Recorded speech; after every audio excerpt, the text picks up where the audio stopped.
Thanks for joining today, day 8, and today I'm going to explain you about automation within Cisco DNA. Before I start this automation, how we can automate Cisco DNA, and with that automation, different types of tasks that we can perform within DNA, that otherwise you have only one option in DNA that you can do via the DNA GUI. So before doing that, we should know that in terms of DNA automation, what features we have and how it is working within the DNA. So let's try to understand this. Now we know that as a network engineer, we have started our career from CLI. Then after that, so you know that we have started from CLI, command line interface.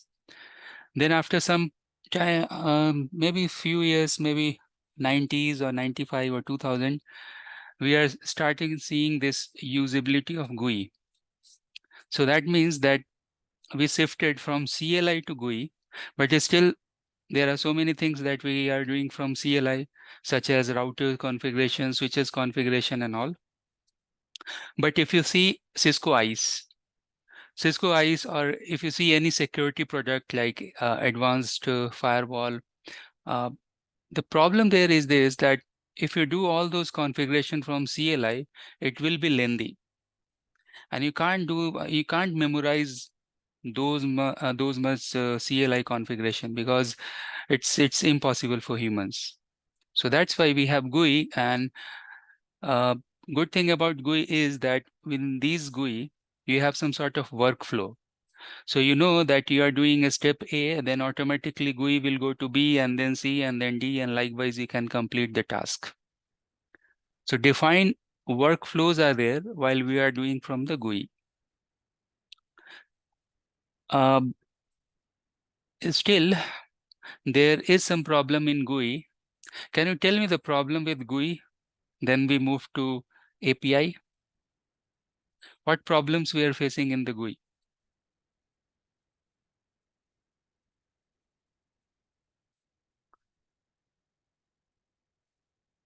Yeah, anyone can answer.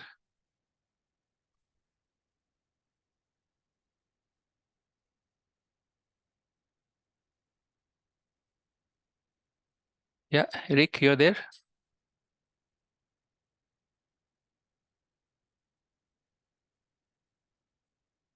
No one is responding. Amit? Sir, if more than, suppose if one or two routers are there, so we can create template for them. But if more than, suppose hundreds or thousands are there, then if we start creating for them, then it will be problem maybe.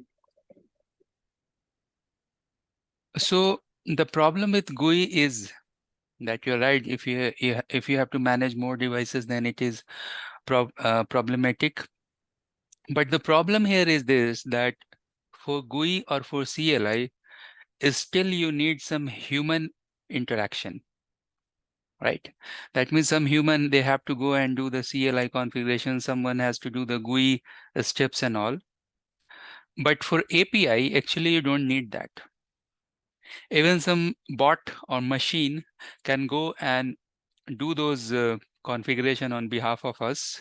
So we can schedule those API instruction. We can embed those APIs within the program, and that program can do all the work on behalf of us. So that's the evolution. We have application programming interface, APIs, and believe me, you have to learn this if you want to sustain in market. Means you have to learn different type of programming languages. There is no single programming language that will do everything. And now we are moving towards infra as a code, IAC. That means that from different type of programs, you have to manage the entire infrastructure. Now, when we are talking about infra as a code, what does it mean? It means, so let me clear this and I'll explain you, and then we'll go to API. So let me try to draw in this half. If you see present environment, any enterprise organization or any network, any corporate network, you'll find that they have something physically present that they are telling data center, or maybe branches, or maybe virtual branches, etc. But data center will be there, or main hub, or regional hub, etc. Then they have application hosted over cloud as well. Now, since evolution of different type of clouds, we have Google Cloud, we have AWS, we have Azure. So these three major, but there are so many other cloud as well. But GCP is there, AWS is there, and Azure is there, right? And then if you go and see the services, so DC doesn't mean that it's just LAN, WAN, or whatever, means routers, switches, firewall, servers connected. DC means that obviously you have network, obviously you have network security, but you have some sort of compute. You have some sort of a storage, right? You have some sort of other things as well. And likewise, if you see, go and check the GCP or any cloud, you'll find that there are networking component, there are databases, there are relational databases, there are so many different apps. There also you have a storage, there also you have compute, right? So this is the complexity you have at present in the enterprise. Now, if someone has to go and manage the LAN WAN devices, data center devices, cloud hosted applications and all, how he can do? From CLI, from GUI, how many GUI he will learn? How much CLI he will learn? It's actually almost impossible. And that's why you may see that different teams are there. So team is there for storage, team is there for compute, team is there for network. But the point here is this, that network team should manage the in-house data center, and network team should manage the networking over the cloud. Likewise, the compute means the admins, system admins, storage, you know. Now, all these things possible only if you do from infra as a code, IAC. And that's why we have evolution of all these DevOps and NetOps and Net DevOps and all those things. Now, very much you can do all these things from code. You can't do manually. And when we are talking about code, these devices, for example, ACI, DNA, SD-WAN, the LAN WAN and data center devices, or non-Cisco devices, they understand API. So you can write any code such as Python or Ansible or Terraform. Terraform is one of the language which is universally accepted within the cloud and within the Cisco premises, means Cisco managed services, Cisco controllers as well. So for example, Terraform. With Terraform, you can go and manage configuration. Actually, configuration management, infra management, all those are different things. But for example, with Terraform, I can go use infra as a service as a concept, and I can manage the entire physical and the cloud hosted environment. Okay, so there comes the importance of API, because when we are talking about programming, then in program you have to go and embed these APIs. Now these APIs, what are those APIs and all, we'll understand in 5-10 minutes. Okay, you have any question in this? Yes, sir. All right, so I will go inside DNA and I will show you that how DNA is supporting this API. They have API integration and all, how we can go and enable the API within DNA, API integration. We'll understand that. This is actually Cisco definition. Cisco is working on intent-based infra or intent-based network. Intent is nothing but the business use case. If you have some requirement in business, that is intent. And from DNA, we can go and fulfill that requirement. So that is the intent-based fulfillment or infrastructure that we have. Now, this diagram is very important, that from DNA you can go and manage the IT related or IT management related task. ITSM such as ticketing tool, you can see ITSM. Within ITSM you have ServiceNow. Different type of tools are there for ticket management. Then Infoblox, Tableau, different IPAM, reporting, analytics, all those things you can go and integrate with Cisco DNA. Then it can go and integrate it with third-party tools as well, software development kit, SDKs. Then it is, so these are the features within the DNA, intent-based feature. From DNA, we can go and manage the software image, device discovery. There is command runner. We can go and create the template.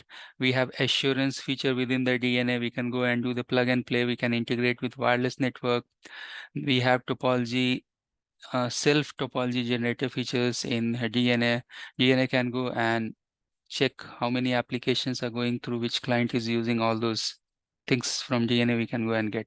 Then you can see that we can go and integrate with Cisco Meraki, Cisco Stealthwatch. These are the external integration that we can go and do with DNA. Even we can go and integrate with Cisco ICE. We can go and do the integration with vManage. Cisco ICE integration is actually full-fledged integration. Other integrations are not like full-fledged integration. It's something that DNA is supporting, but it is not supporting 100%. Okay, so these are the basic things, basic slides. Let me go and quickly move to the API. Now we are inside API. As I told you that API, application programming interfaces, these are something from where you can embed these APIs in the programming language, and they can do everything for you. But these APIs, they have some certain defined methods. What methods we have? So these 4 important methods you can see. Get, just get the information, like show commands in Cisco devices. So that is the get some information. Post means creating new object. Today I will show you this post and get. Then we have put method, just to update an object. We are using this put method. And if you want to delete an object, then we are using this delete method. This is just, there's 4 important methods that we have, but there are others as well. These are the 4 major methods we have within the API, that you can go and use the API to do get some information. You can do some creation of object, updating object, and deleting the object. Some slides again, these mostly slides taken from Cisco. So what is the purpose? If you are using these APIs and programming, then obviously you will go and reduce the ownership cost. You can go and reduce the overall operational cost, because all the repeated tasks that we can do from CLI or manual intervention, that we can do from the programming. How you can go and install whatever DNA that I share with you. Actually there, this DNAC platform is already installed and up and running. If it is not there, then you can see in the top, there is one cloud icon. Let me go there and show you this. So once you log into DNA, you can see there is this cloud update. If you go and click, go to the software update. So it will tell you that which version is running, and you can go and upgrade. So now it is telling that 2337 is here. And if you go and switch to 2330, it will go and support some AI ops feature, net ops feature, SecOps feature, and some FIPS certification they have. So these many new features they will update. Means they can support if you update this DNA. Now, what are the application we already have? So if you go and click installed app, I'm looking for this platform, network data platform, and all this platform, because these are the platforms which is actually providing the programming interfaces that we have. So you can see here that you can go here and DNAC platform. If you install, then you can go to platform, you can go to bundles, and then you have to enable it, right? So let's go here. Now our DNA is little bit new. So you have to go to menu, and then you can see this platform. You can go to overview. We can see this developer toolkit, bundles, runtime dashboard. Go to the toolkit. Once you are there in toolkit, I should go to bundles. Let me go and check bundles. Yeah. So once you are here in the bundle, you can see that if you want to enable AI endpoint analytic, you can enable ITSM integration, you can enable ITSM ServiceNow integration, you can enable. This is the API integration that we have. If you want to enable API, you have to go here and click enable. Because it is enabled, it is showing active. Right, so API is active here. Now let's go back here to the developer toolkit. And now you can see these are the API list that we have. Now, if you want to see any API, for example, I'm looking for network related API. Yeah. So you can see that network related API, these what method they are? They are get, right? Get, delete. We know 4 major methods are there. Get, post, put, delete. So all those methods you will see here. See put, post. But when you use this post method, they need some sort of payload. Get is flat method, means it will give you the information. If I go and click get overall network health, if I go and click to this, now here you can see this is the API. First portion you can see that this is the URL, and then from here we have the API. I'm going to explain you about this URL as well. Let's go back to slide and I'll come back. So now you have enabled it. Now you can go and check get, post, and other methods. Okay, these are the documentation. You can go and check. After this session, I will share the slide and code everything. So you can go and have a look on that. Cisco has their own DevNet site, developer.cisco.com. You can create your profile there. You will get all the labs related to ACI, SDWAN, DNA. All labs are free. Once you reserve those labs, it will be there for next, I think, 8 hours. You can do all the tasks and then you can close that lab. So you can go and create your account with your Gmail account. Also, you can create your account in developer.cisco.com, and then you can do all sort of test verification related to programming and integrations. All right, so here you can see that network devices API. Once you go and run this, it will go and generate some result. I will show you the result in a minute. Okay, up to this point, if you have any doubt, please ask.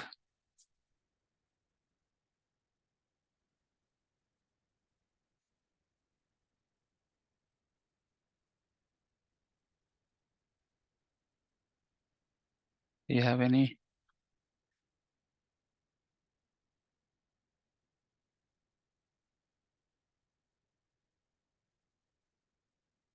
question?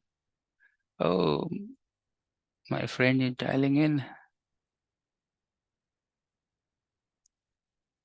Any questions so far? No?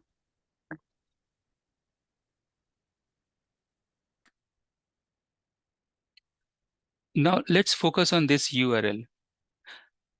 The good thing about API is this, that they are very much like HTTP method. So this is the URL. Normally, whenever we are surfing the website, we are using URL. This portion is the DNA IP. And this portion is something that is the method defined for the API. And this part is the actually API instruction. This is the instruction part. So from this API, what we want? We are telling DNA, or we are querying DNA, that DNA, I want network device list. Now within DNA, the schema is there. that they will go and present the network device in terms of different table values. So values are name, description, data type, default value, and so many others as well that we will see. Now this information that we will get from here, this information we will get in different format. We can get this information in JSON format, we can get in XML format, we can get in any other method.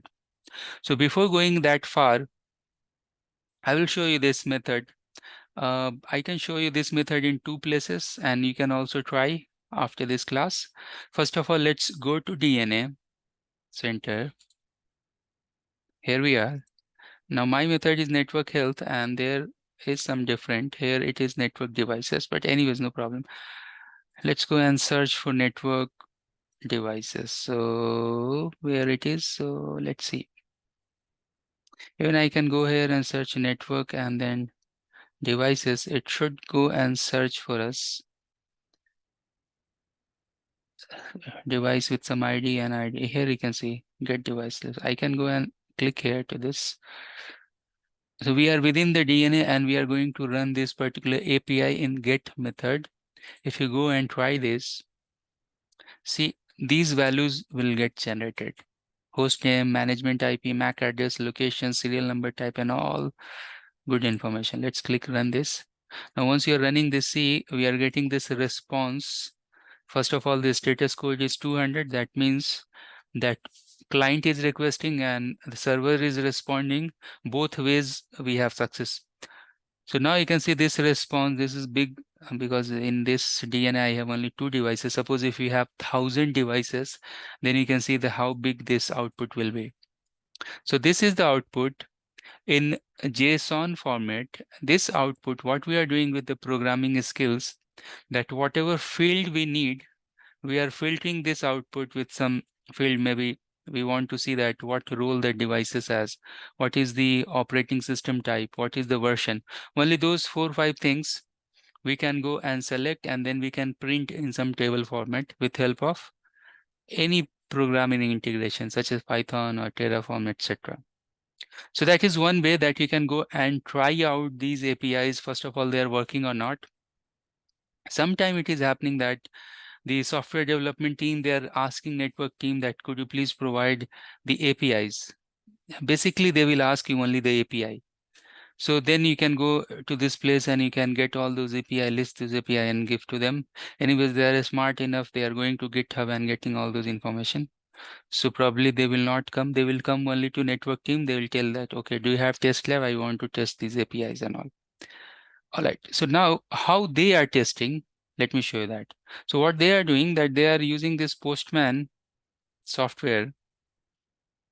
This is the Postman software developed by Cisco. Cisco has developed this um, software, Postman. This is basically used to do query related to APIs.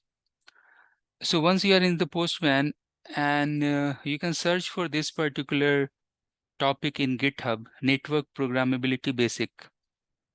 It's a very nice topic, and they are providing all sort of folders. You can see within these folders, I have all those APIs. So if I go inside the Cisco DNA Center, you can see I have list of API instruction that I will go and run.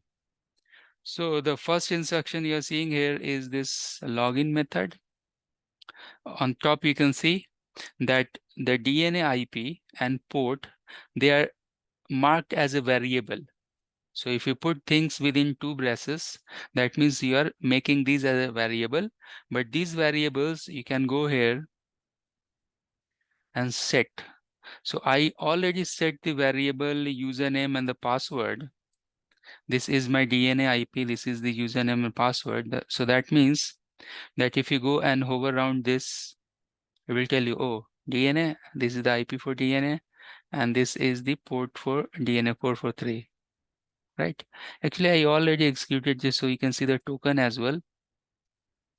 But then you can go and check the headers. I will show the header information. Within header information, it will tell you that, okay, what's the token. I should tell you some other things as well, token and IDs and all in the header. And then test is something that Postman will generate.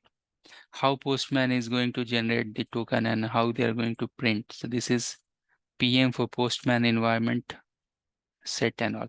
So let me go and rerun this. Once you run this, you can see this success code 200. That means this API post method is successful, and then it is generating some output. So let me go and show this output. See here, it is generating the token. This is the token that with this particular API call we are generating. Now you can see here that we have other APIs as well listed here, and how easy this API testing we have with the Postman. So what I will do, I'll go here to network device list. This is my API already defined here. I will go and click send, and once I send, you can see yes, within DNA we have these two devices.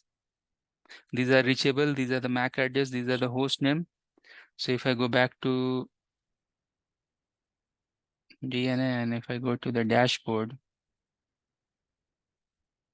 you will see that yeah, we have those two devices discovered, and it is displaying inside the Postman as well. It's loading. So what you said, you're running the command in Postman? Yeah. Okay. The APIs we are running through the Postman, But and can you then not run it in DNAC, the DNAC?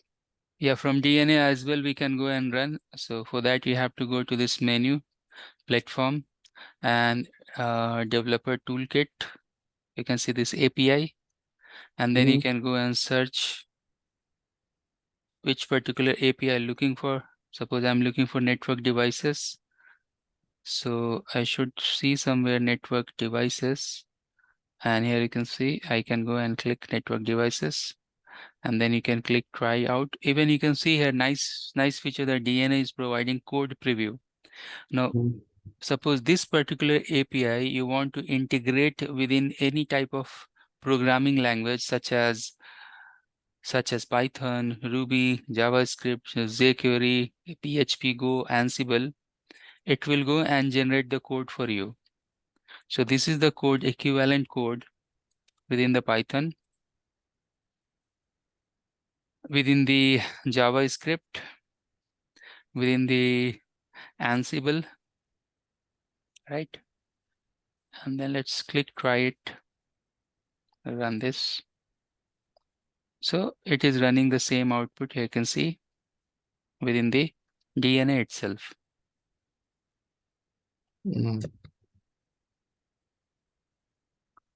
All right, great. So let's continue our discussion. I'll come back. I'll show you 1-2 more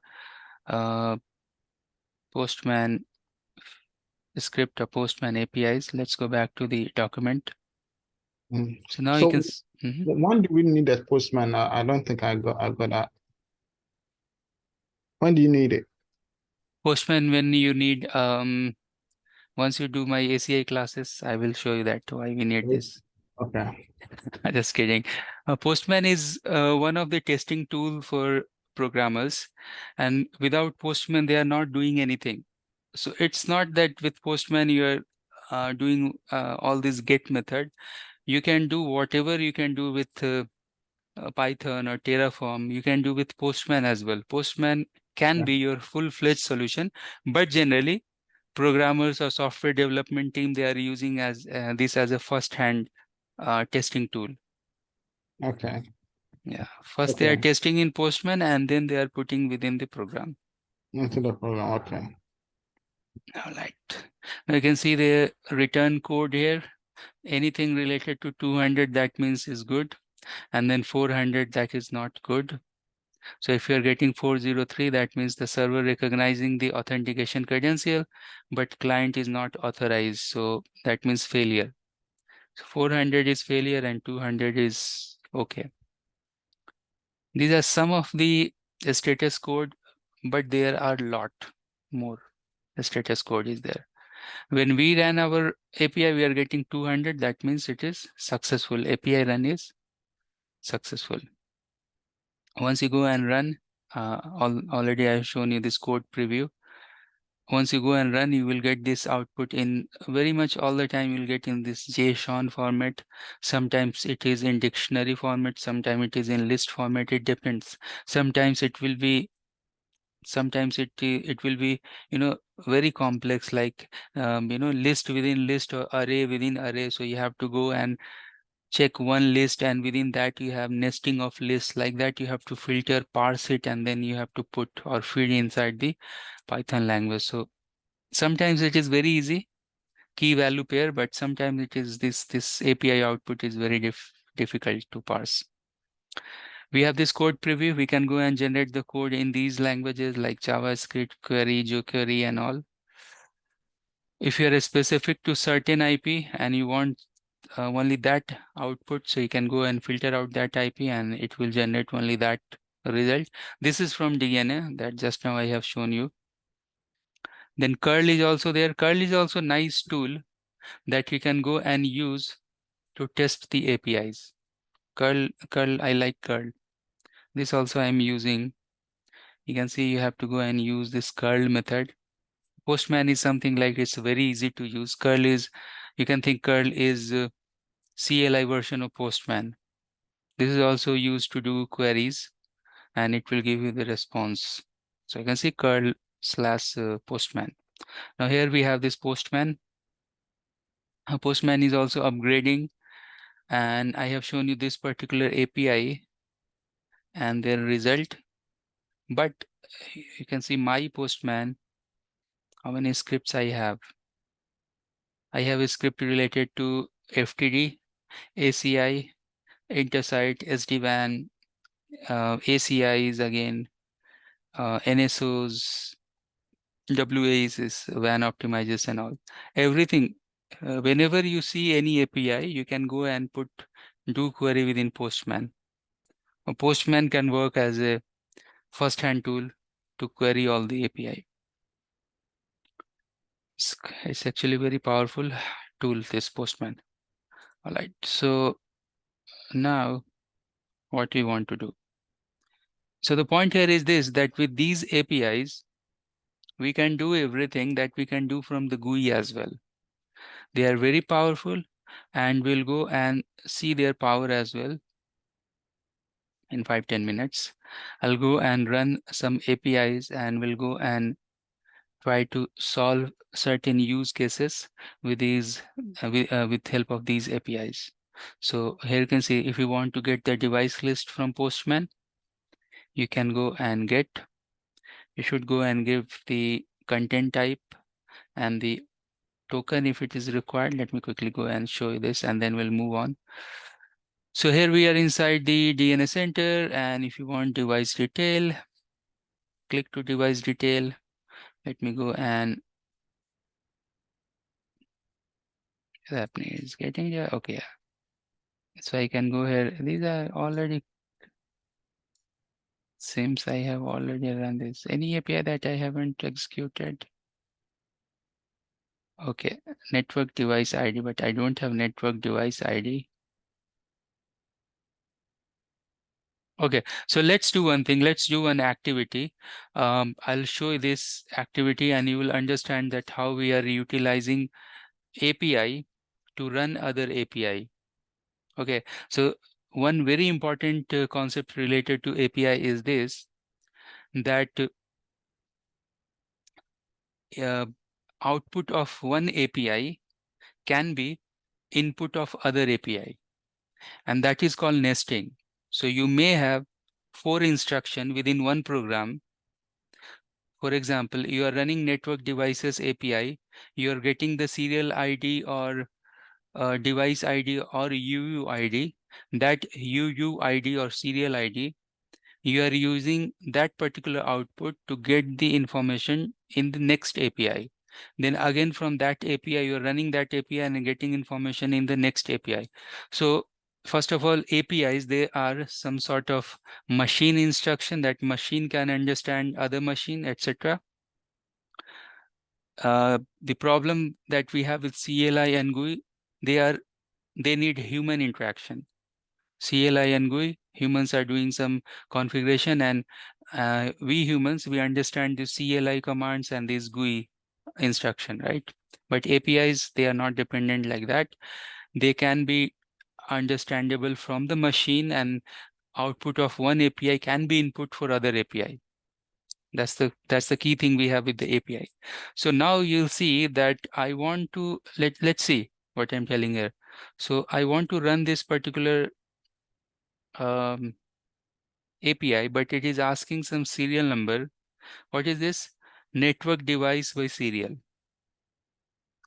But I don't know that this serial number is right or wrong, because this is some old script I simply imported in this Postman, and then this some old serial number. So I want to confirm that my device having serial number, or I want to know that what serial number that my device has. So for that, what we can do, we can go to the device detail. For example, if you go here, and if you go and run this API, and if we see this output, let's see if we can get the serial number from this, because this is device detail, and this is something that is giving robust output related to that particular device. So let's see if it can get us the serial ID. So I can see here that some ID is there, but this is not serial ID. We have the instance UUID. Oh, yeah, here it is. See, I have serial ID. So what we have done, that we are running one particular instruction or API, and from that API, although I have big junk file, big JSON file or dump file, we are telling this, but with programming skill, we can go and filter only this part. And then we can put this in a for loop, that in for loop, we can give the condition, okay, till network switches, or till the device type is 3850, run this script. So what it will do, suppose if I have 100 3850 switches, it will go and take all those serial number one by one from all those 3850 switches, and then that serial number can be, this serial number can be input for next API. So let's see where we are. Okay, here you can see the network device by serial. So instead of this serial number, I can go and put the correct serial number here. And then if I send the instruction, now we'll see that it is giving you output just for one device, right? All this information, because now we are querying with one serial number. So you can see that we got this information from other API, some device detail API, the third one. And then this information with programming skill, we filter this information. And then this information we are putting in other API. Somewhere serial number was this fourth one. And then we are getting this output.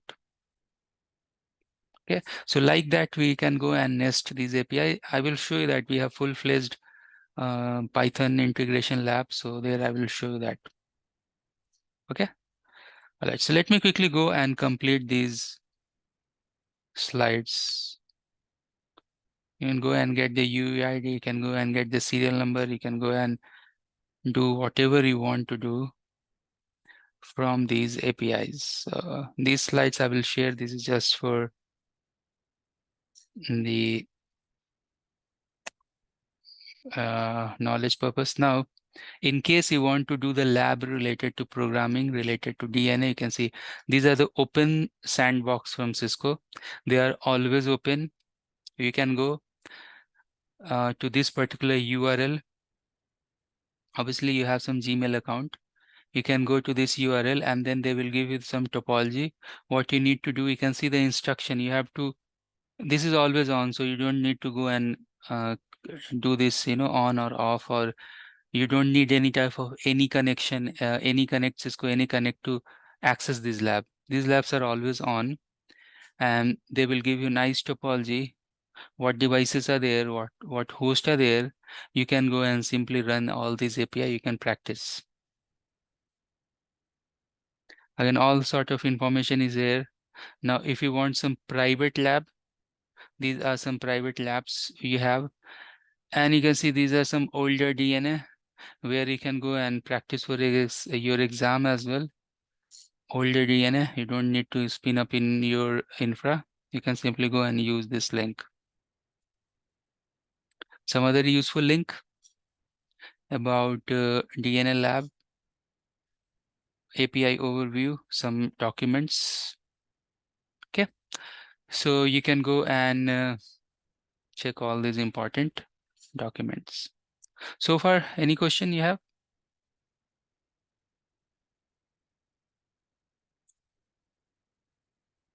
All right, if no question, then I'm going to show you one lab. And after that, we'll take 10-minute break. Okay. All right, so now if you go to same folder, day number 8, we'll see that I put two things there. One is DNAC DNA code, other one, actually this is one big project. This is DNAC project. In this you have very complex programming that we have developed earlier. I'll show you that programming, it's very complicated. And then you can see this DNA code. This DNA code, basically all these codes taken from GitHub. So we check different GitHub pages, and from there we have copied some nice code here related to DNA. You can see the codes are there. You don't need this DLL and all. So I will go and show you one easy code and then we'll take break. So let's go and do I have code related to token generation? So let me search. Yeah, get token is there. Okay, open file location, get token. So let me go and click this. So whenever you are doing the testing, you need some IDE. I am preferring this Visual Studio Code. If you are doing your programming, you use this particular software. This is free, and this is actually maintained from, I think Microsoft is maintaining this particular tool. So all the time they are giving patches and updates. You can go and do n number of things from single place, you know. So you can see this is our workplace. And if I go and scroll up here, you can see that here you can go and run your programs as well in this place. They are giving some integrations such as PowerShell, uh, Git Bash, command prompt, Java, debug, split tunnel. You can integrate with any programming language, this particular IDE. This is really good. Not only that, what you can do on bottom, you can see here in the bottom, this green symbol here, remote connection. So if I click here, then I can go and connect with some, you can see WSLs, containers, attached containers, clone repository, debug. Means you can go and connect with any type of containers, package, etc. And you can run the script from here. Now, this is one of the feature, but there are other features as well. Let me show you this. I have this remote explorer. I can go and integrate with Docker. And if I go here,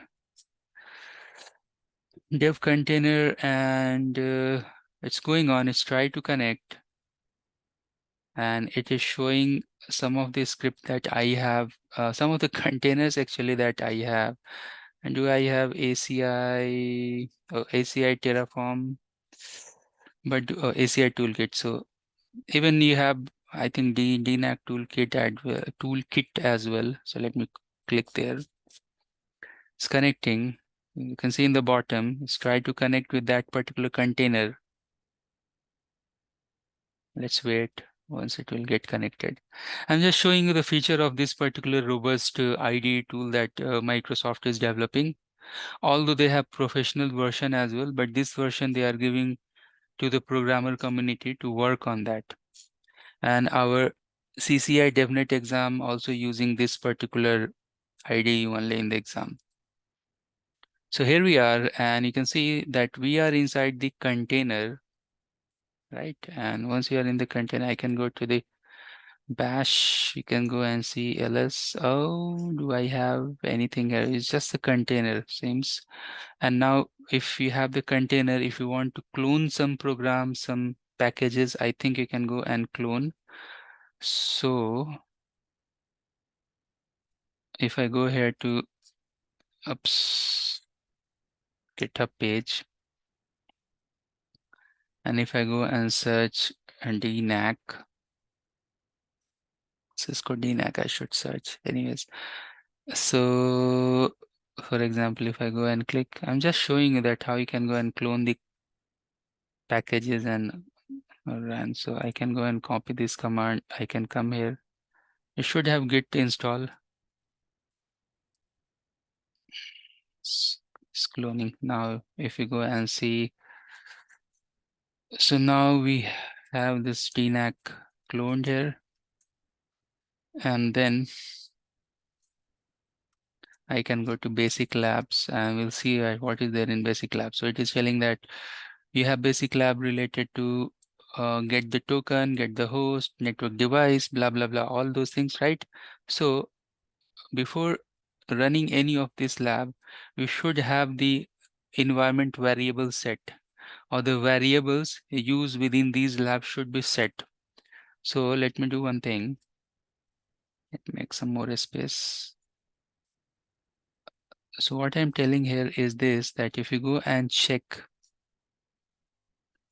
lab 2, 1, get network device list, and if you go here, if you see any of the program, I'll show you later on as well. So on top, you'll see in the program,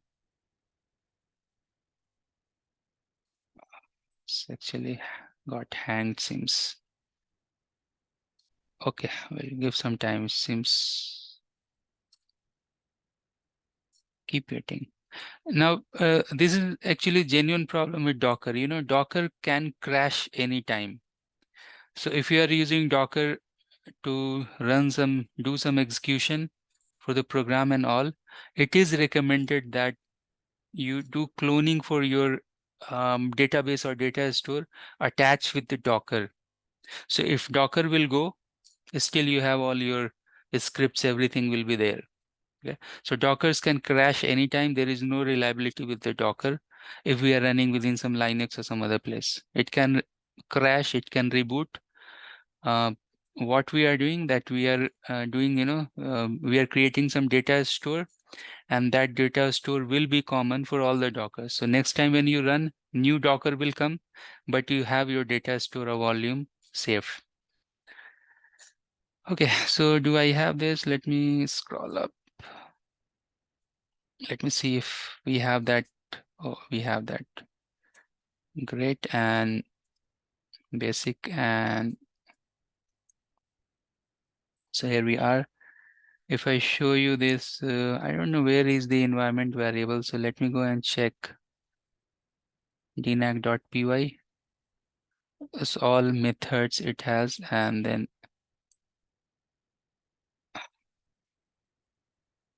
yeah, DNAC. So here you can see that we have the environment variable set, and I don't know if you can see this properly or not. Let me make some more space. So here you can see that we have the environment variable. The good thing about this is that this is always on sandbox.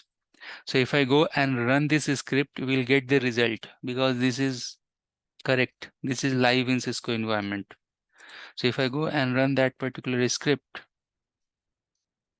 what was that, lab 2? Let me see. That script is lab 2 1 get network device list. So if we go and run lab 2 1, why auto completion is not working? Do we have Python here? Okay, it is there, but it's very old version. That's the problem with the Docker. The second problem, that it may have some old binaries and it built like that. Okay? So I'll go and run this program in my main shell, and there you will understand more about this. So let me close this Docker at the moment. I don't need it. So what I will do, let me go and exit from here. I think oh no. So Docker is still running. Docker, it's not Docker. Okay. So I have terminated that. And let's go back here to, should got terminated. Exit. Still it is showing up. Anyways, we'll check later. So what I will do here is this, that let's go and open our folder that we have programmed DNAC sample ports. Or now it is going there and connecting and checking that. Or I can do one thing. I can go to files, open folder,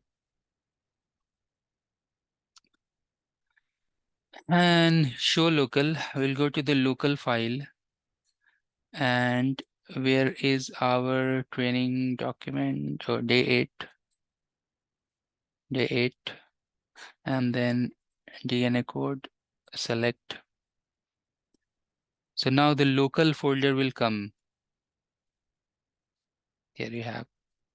And now from here, I want get tokens. Somewhere you have that. So where is the token? I can search as well.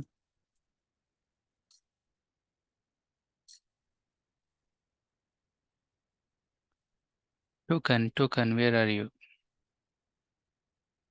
Get site discovery, DNAC, APIs, topology, report, site, all client, and where is token? So let me quickly go and check. Any path you can choose, and any way you can go and open this. There's no problem at all. So I can go and double click as well. It will open this file here. You can see it is opening. Get token. What is there? There's so many import function. I'm importing all these packages function. Here we are disabling the certificate warning, and then it is telling that, okay, you have to pass the DNA user and DNA password. Where is DNA user and password? So it is there in this particular file. From env_lab, you have the URL, password, and this. So where is env lab? Here we have, oh my God. You can see information here. So because different DNA I have for lab and other practices, you can see this is the correct IP. This is the correct IP. Admin, this is the correct password. All these things are correct. So this environment variable related to DNA is correct. So now we have this small program where we are importing all this important information, negating the certificate warning. Within the HTTP method, we are passing the username and password, and this DNAC auth we are calling within the API, within the token, and then we are printing the output, printing the token, and then we are closing the main function. So this is the main function where we are calling the API, and then we have all these packages. Now these packages that you are seeing, this is something that you have to learn one time. If anything is wrong with related to these packages, anyways, this script will throw error. It will tell you certificate error, install this particular package. I am unable to generate the time, install this date, time, or time package, like that. So you will get this package warning. Don't worry about that. But this is something that you have to learn just once, because this will be common in all the program. Then you have this main function, how you're defining the main function. So you're defining the main function, and then you're closing the main function. Within this main function, you can go and call n number of functions, and these functions carrying instructions, and those instructions are API instruction. So now if I want to run this, it's very easy from here. Let me go and go here. We are inside this, and what's the program? So I can go and do Python exe and then get token dot py. Okay, so what error it is throwing? Where is that get token? From where it is running? I want to see. So it is actually in basic 2.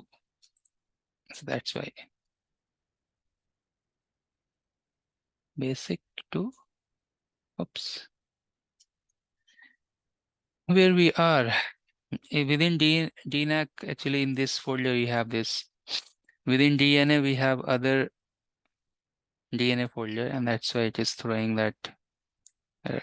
So now we are here. Now let's run that program. See, it is printing the token, right? So knowing this thing, let's pause for 10 minutes and then we'll continue the session. You have any question, please feel free to ask. Yeah, Thank you.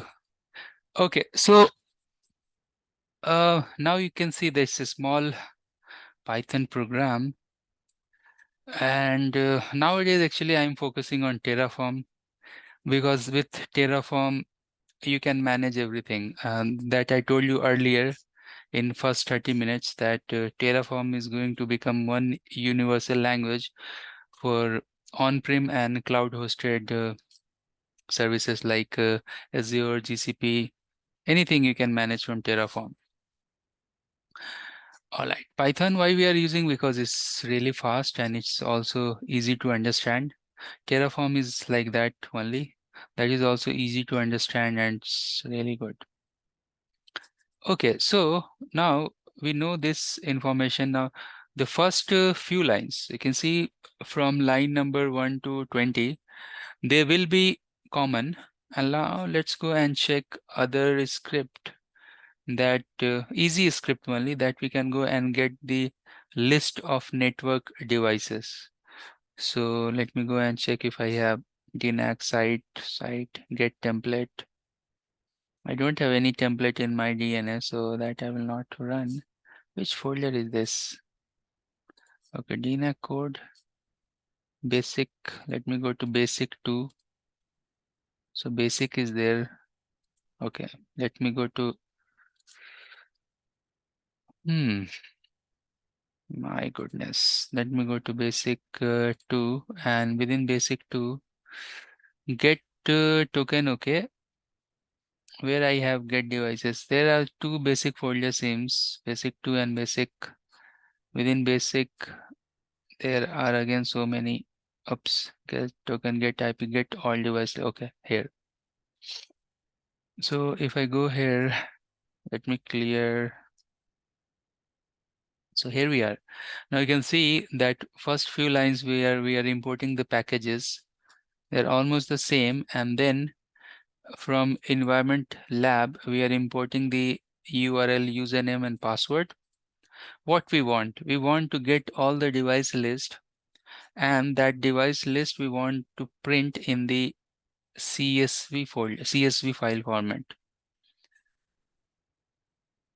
Now, if you go and check, this script is little bit tricky, it's a big script. Let me try to explain this. That's the problem with a small editor. If you have big screen, that's why programmers need big screen, so you can see everything. Let me make some space here. So what we are going to do here is this. Now you can see the nesting of APIs. So we have one API. First of all, we want to get the tokens. So we'll get the token from this API. Now this particular token that we have, we'll go and pass within other API. In that API, we are getting the list for all the devices. Now in DNA, we have one limit. That limit is called as a paging limit. That means that in DNA, if you run the API, it will go and give you result for 500 integers only. And suppose if you have 5,000 devices, then that particular API you have to run for 10 times. So that's why we are giving some offset limit that after 500, go to next page, next page, next page, till you have all the devices. So that's why we have this 500 here. So here you can see that get the device list, put this DNAC auth token here. Now, here is the Python skills that will come into the picture. That from that big output, we have seen this device list earlier. It will give you very big output that will give you device name, serial number, image, operating system details, UUID, and all those information. So what we are doing from that particular output, that is all device list, and you can see that I am printing in some nice format. Generally in Python you have this print statement, but this pprint is some like nice output it will generate. So what we are doing, that we are creating two list here. One is reachable devices, one is unreachable devices. These are the empty list that later on we'll go and fill the data within that. Now then we are putting one condition that all device list, so device within all device list, and then again we are filtering that information with the family. Family means that its family is switches, or family is router, family is WLCs, family is firewall, etc. So we are filtering with the family, and that should be defined in the environment variable. So if you go to environment variable, you will see device family. We are mentioning switches and routers. That's the family. So it will go and take all the device family, and then from this output we are filtering only hostname and ID at the moment. Then we have condition, we are checking that it is reachable or it is unreachable. If it is reachable, then we are using one Python skill that append it, or if it is unreachable, then again append it, and then we have these two lists defined. So in that list it will go and add those reachable and unreachable devices. So where we are, let me go and see where we have defined this. So if I go ahead, double click, you can see reachable. Then we are printing the host name for the reachability, and unreachable, again you can go and print. We'll see that we are printing or not. Okay, so this is just the condition that we are checking, that from the device list how much reachable, how much unreachable. But actual print statement, actually that condition will start from here. So now we want to print some information from that device, from that big JSON output that we have from the API. And that API is nothing but this get all device list. In that we are taking only hostname, device type, software version, means these informations we are taking, and this information you have to go and print in the Excel format. And that's why we are defining the header for the Excel like this. Okay, so this particular program is actually a mix of two program. Mix of two program means that it will go and print the output in nice table format, and then it will go and generate the CSV file and put all the variables in the CSV file as well. Both these options are here once I'll go and run this program. But your knowledge related to Python function, your knowledge related to Python append program, your knowledge related to defining the variables, defining the loops, defining the conditions, everything will be tested in this particular script, and it's only 140 line script. Okay, so let's go and run this and let's see the output, what you'll get. Is it within basic? Okay, so I have to go to basic and then Python exe, what is get all device list. If everything is correct, it will run and give you the output. So it is running. That's good news.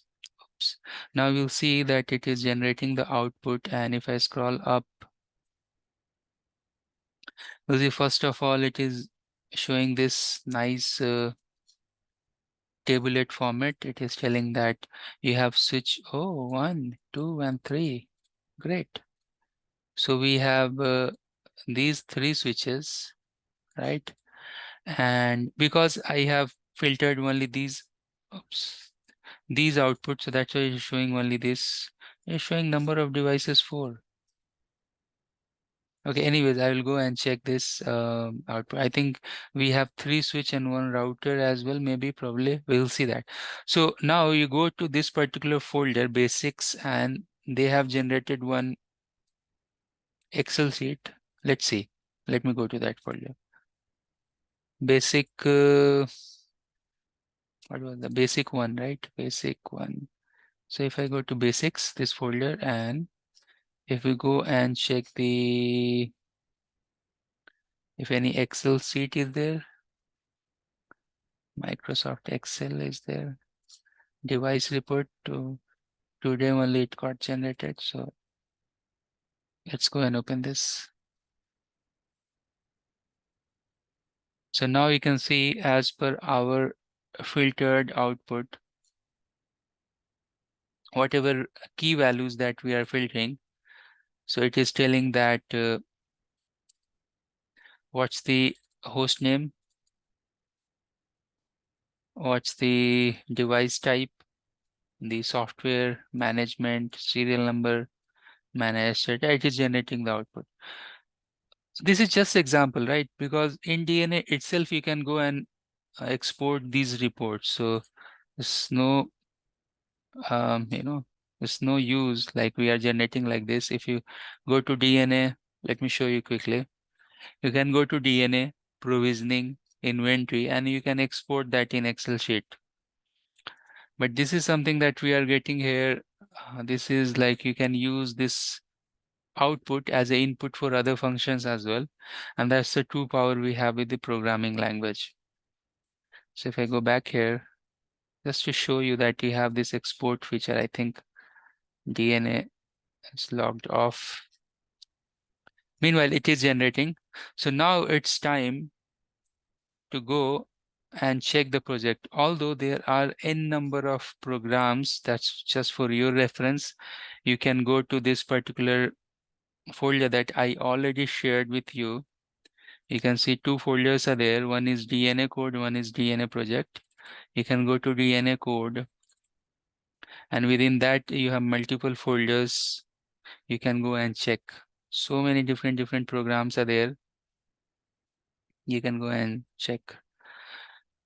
Now let me go back here and let's see the project for next 15-20 minutes. So we have one project called DNA project. So what I have done here in this project, that I took major operations that we have, or major script that we have in this list, such as taking the backup, pushing the template, all those very important things, operation related things. And then I have put those information in single script.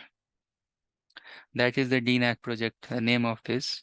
If you go inside this, so I created one main file. This is the main file. You can see this is very a small file, but this file is connected with config, API, util, devices, and this folder. So if I go and open this particular file, you will see this particular program. Author is unknown. This particular program is that you are importing all the packages. That's great. You are importing all the packages, but you will see that the line number 28 and 30, these are very interesting line. So in this, you are importing the package in the folder called DNAC and then template. Folder called DNAC and this particular template or this particular program. And then you are importing these things. So within DNA, I have 2 programs. One is template and reports. Let's see. So if I go within DNAC, this is the folder, reports and template, or maybe report one. Let me see quickly. Reports underscore one and template. So reports underscore one, this one, and template. These two actually, these two files we are using. Rest all these files I just created for backup purpose. So under DNA folder, we are going to import some functions. So again, you can see the nesting of the functions. So from this folder, from this Python program, I'm importing this. From this folder, this Python program, I'm importing this. It's like this, the programming structure. Then we are using some advanced coding.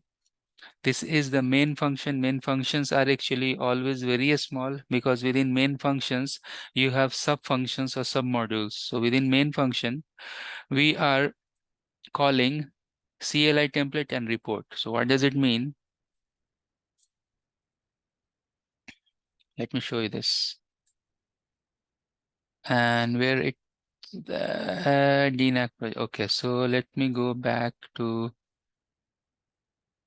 DNAC project.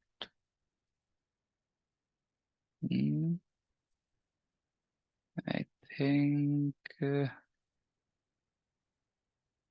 let me go to and see where we are. DNAC over day 8. I have to go to 3 step down and then DNAC project. Here we are, and then you can see here I want to run this particular program, DNAC 1F. This program that I have created here is actually having some help function as well.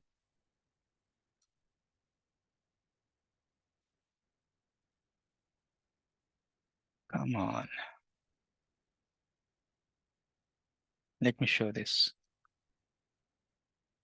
DNA 1F help. Now you can see that how this program is working. So it is telling that this function has two switches or two options after that. One is DNA report, one is template. So likewise, I've created this program. If you want to generate some reports, you can go to this particular option. So you can go here, and again, you can go and check help. What type of report you can generate from here. So you can see that you can go and take the device config backup. You can go and check the device health, any DNA issue, audit log, device list, unclaimed device, wireless health. I have added these 4 or 5 programs here within this. So now if I want to see the, first of all, let me show you this, because just now we have checked this with some other program. So if I go and run this program, so now what it is asking, input the file name to save the data. 25th of June, backup. Okay. So this is something that you have to go and give the username and password.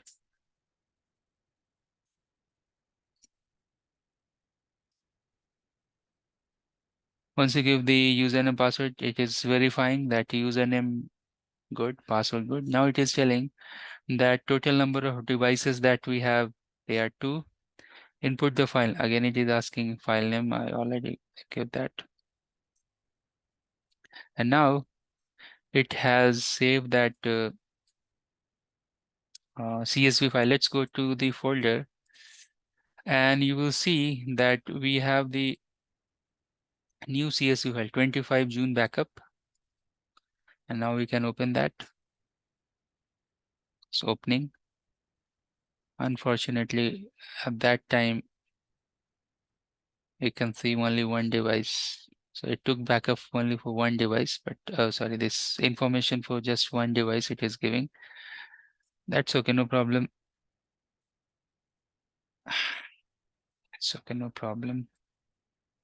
Now what we can do here, that is one of the one example that I have shown you, that it can go and give you the list of devices, but we have others as well.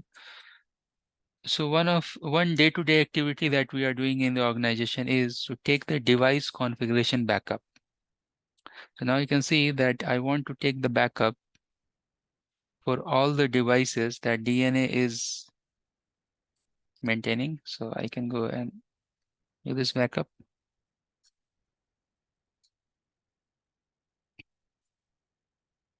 And I can see that it took the backup for these two devices. And now if you go here, you'll see device config folder got created. And now if you go inside that, you can see two devices. They are backed up.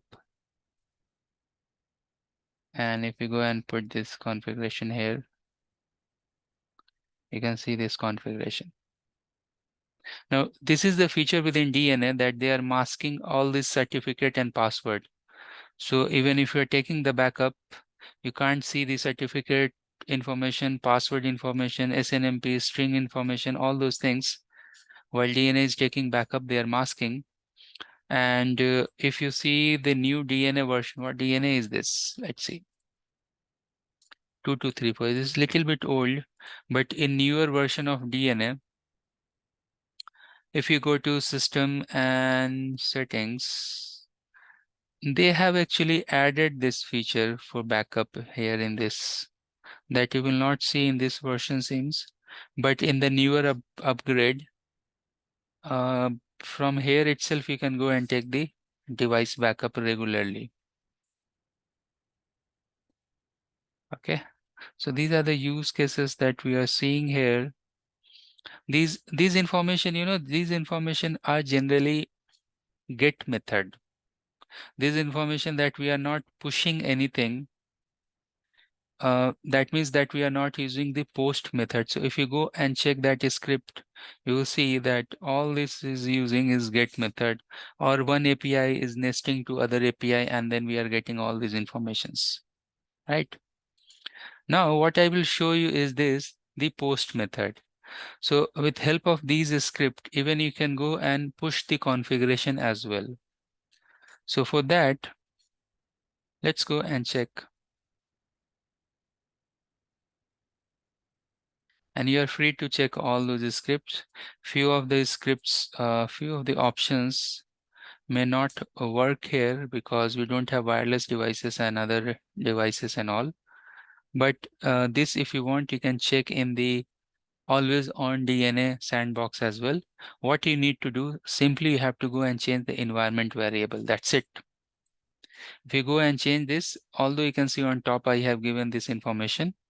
So if you want to check in the sandbox, what you do, comment all these information that is actually our private lab. We need some AnyConnect connection to run this. Otherwise, if you want to use open sandboxes, these are always on. You comment these, uncomment this, and run these programs, and you can test it. There's no problem. All right, so where we are, let's go and check the second flavor that we want to push something. Let's do it.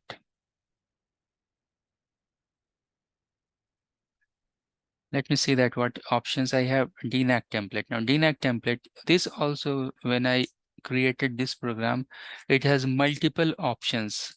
So while you are pushing the configuration, you may want to push the configuration to all the switches, or you may have list of devices and only those devices you want to push the configuration, or you may have you may want user input, like one or two device you want to push the configuration. So like that I have created this.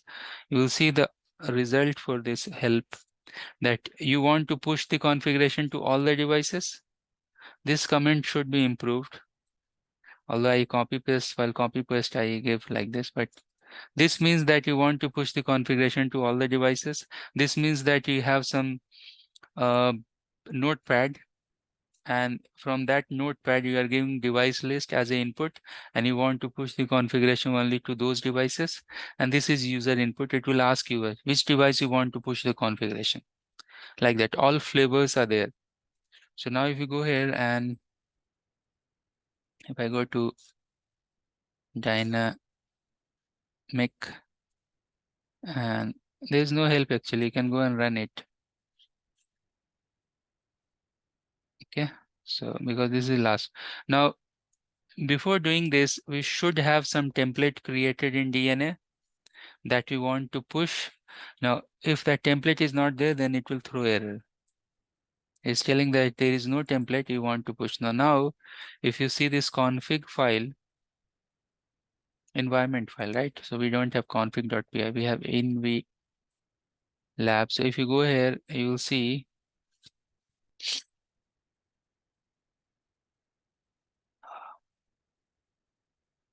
my God. Okay, I think to run this, we have some config file. Let's go and open that file. I'll show that. So within this script is actually running with DNAC project with config.py, this file. It's not running with in this. Let me close this. Config.py. My DNAC. Okay. So to run this, I should have some project and template, and then it will work. So my project name should be like this, or anything you can create. Let me go and remove this, and let me go and say 25 June is my project name, and the template I will go and create ACL, like that. So let's go to DNA, create project and the template. So we are here. We know that how we can go and create it. We'll go to the tools. Once you're in the tools, go to the template editor.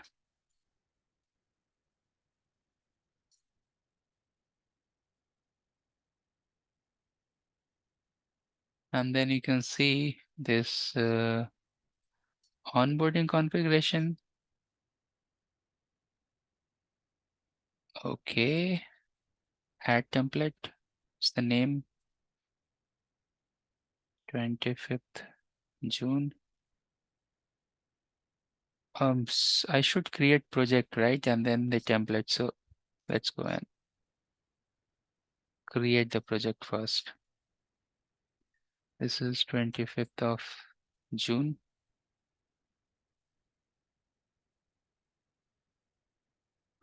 And then within this, let's go and add the template ACL.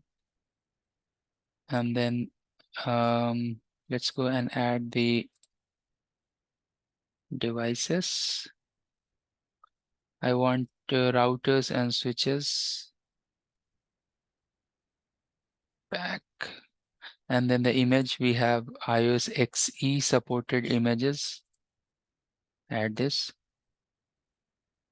Now we have this blank space where we can go and put the ACL. So what ACL? IP access list, a standard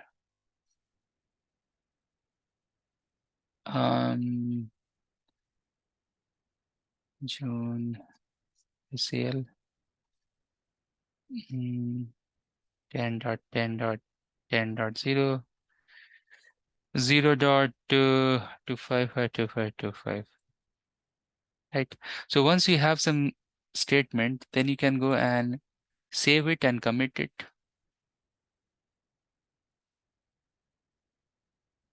Save this, commit this. So now we have the project. Now we have the template. Let's go to the CLI prompt, and we go and reconnect to these devices.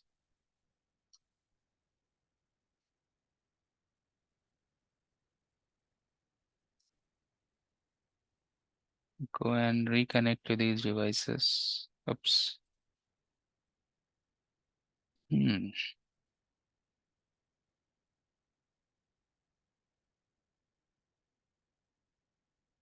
Okay, and if you check your run sections access list, or maybe show IP access list, whatever command is there. So we have some ACLs, but we don't have 25th June ACL. That we want to push, and then we'll come back here and verify it. So let's go here to the script, and let me go and clear this chunk.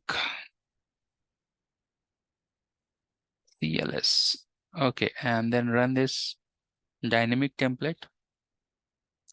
Now, if you are running this and if you want to check this, you should see this token. This is some sort of task ID. If you are not seeing this task ID, that means it's wrong. Now it is telling unreachable devices 0. It's not there in the list. Now you want to deploy the template. You want to start with 0 or any number of switch. Yeah, I want to start from 0. Oh my God, how this is this fast?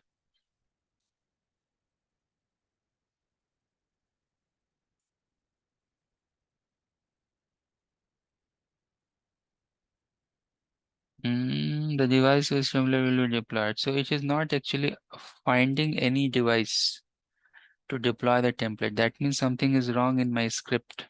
You should see devices here. It is showing 0 number of devices.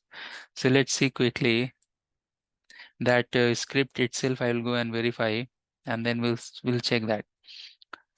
So let's go here and let me quickly show you this script. Where is that deploy statement? So if you go and check this main file, where is this deploy is this template. So I have to go and check this template function within this script. So let's go to the folder DNA, and then you go to this template, and within this template, if you go here, you will see somewhere deploy dynamic deployment. What we are using here, we are using this device type as a key function. And if you see this config file, device type is what? Oh, only this ISR out. That's why it is throwing error. So my device type should be switches as well. So let me comment this.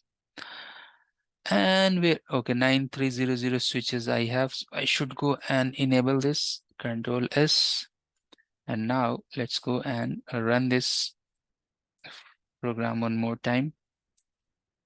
It should find what devices you want to run. It will list here those devices. Otherwise, some problem. Now you can see clearly it is telling that these two devices I am able to find.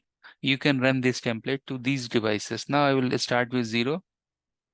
So now when it run this program, it's like nesting of different functions.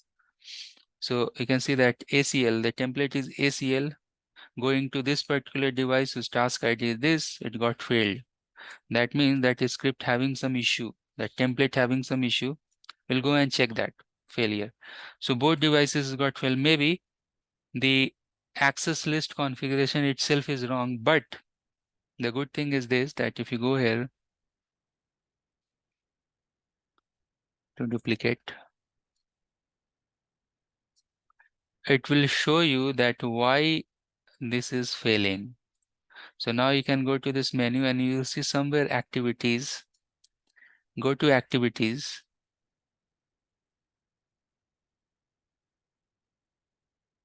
Going to deploy ACL, you can see this. And let's see what it is telling. Invalid ACL name. The name that we are giving here is invalid. That's why it's unable to push that configuration. Okay. So what we'll do here, let's go and give some valid name.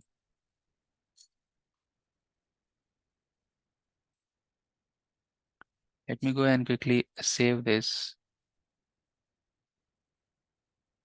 commit this, and then we can go and where is my script? Let's try to push one more time.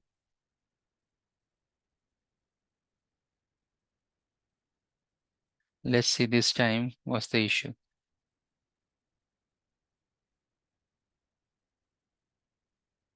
So now the task ID, now you can see success message here, right? First device configuration successful, second also successful. Now if you go here to the device itself, and if you go and press up arrow and enter, now you can see this ACL got created here. And here also if you go and press enter, you can see that this ACL got created, right? So successfully with a script, we have pushed this configuration within fraction of seconds. If we have hundreds of devices, no need to worry. Just run this script and it will go and push the information. Now you will see, if you try to do this task from GUI, you have to create network profile, this, select all the devices, push it, provision it, and all those story you have to do. But with a script, you can do it within few seconds, right? So I told you that multiple features we have with this is, with this script. I told you, this is one of the example. The other example, let me quickly show you that user input. So for example, you have 200 devices and you want to push the configuration only to 25 devices. So in that case, you will not use this script. You need some user input in that script. So for that, we have this script. But this script, in this script, we have to give some input devices. So now it is able to generate the ACL ID. And now let me go and give number 1. I don't want to push everywhere. So it is, so actually this script I developed with the other lab that I gave to you, where you have 1 DNA and 8 routers. So in that file that I have, the input file that I have, so if I go here, if you see the input file, oops, sorry for that. So the input file we have, where is that devices? You can see these devices. And if I open these devices in, oops, let me go and open this. I just wanted to show this, showing some Chrome extension. If I open, it will open in Chrome. Let me open here in Notepad. This is a text file. So now you can see here that this is the input. I don't want this input. What is my host name? So let's go and collect the host name. Oops, sorry for that, what I'm opening.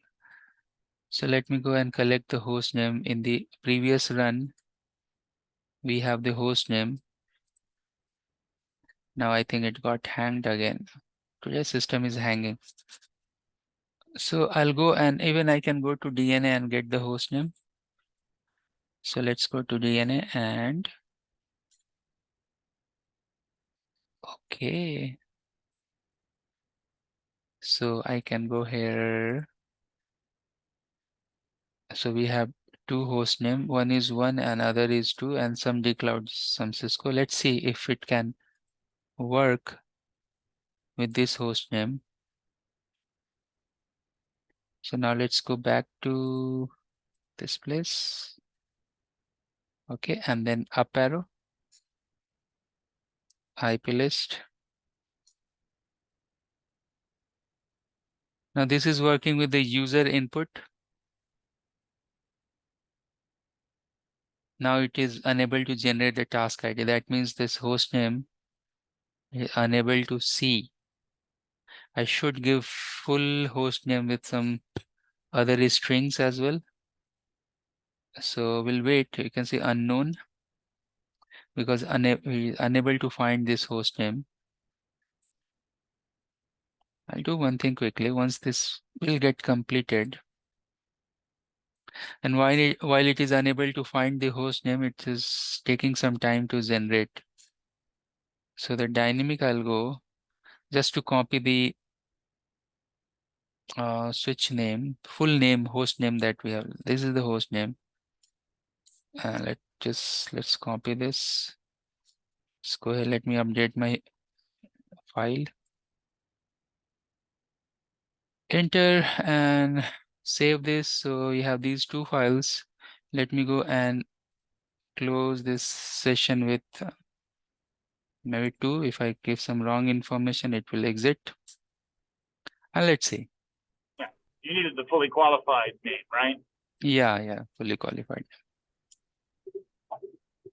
So now you can see it is generating the task ID with the name and success and success.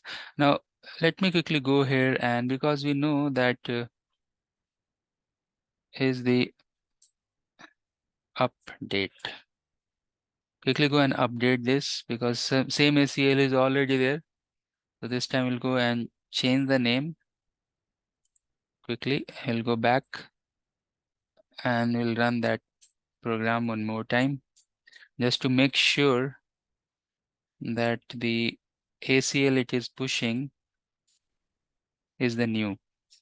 So now you will see that same it is showing because still it is going on. It's going on. It's taking some time. It's failed or something. Let's see.